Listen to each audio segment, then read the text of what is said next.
Hi, I'm Pedram Peter Bidhendi, and I was one of the people who was fortunate enough to have Doc Carlin as my teacher.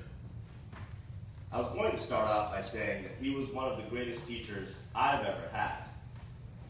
But I then realized it would be much more appropriate to say he was one of the greatest teachers we ever had.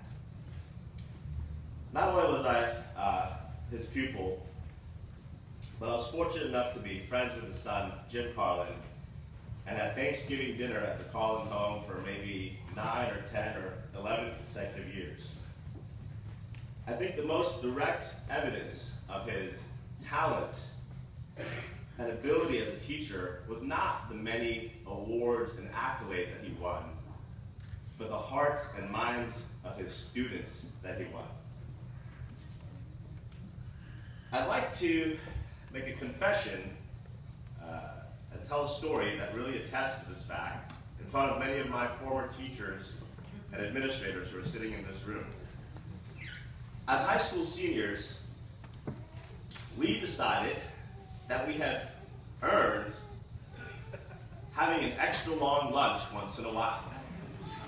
So we would skip the period either immediately before or after lunch so that we could have that extra long lunch that we had earned.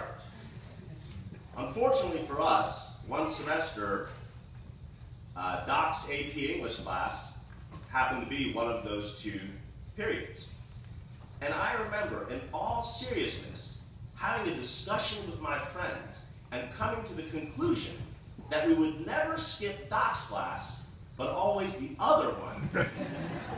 Because we, even as naive 17-year-old high school seniors, realized and knew that his class was too important.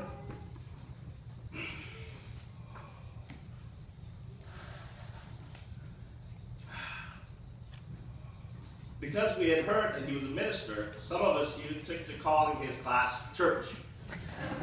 Because we went there to hear Doc tell us the truth. I recall one particular lecture Doc gave on the book Catch-22 while we were reading it.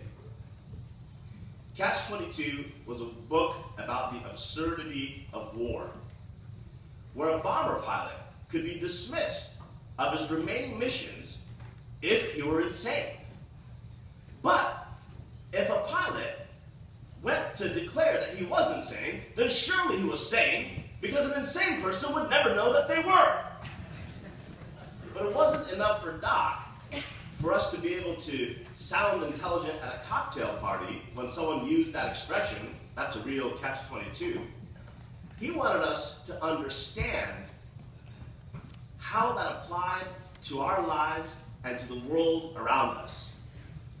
He said, when you hear on the news and they say that we need this weapon or that weapon to help maintain the peace,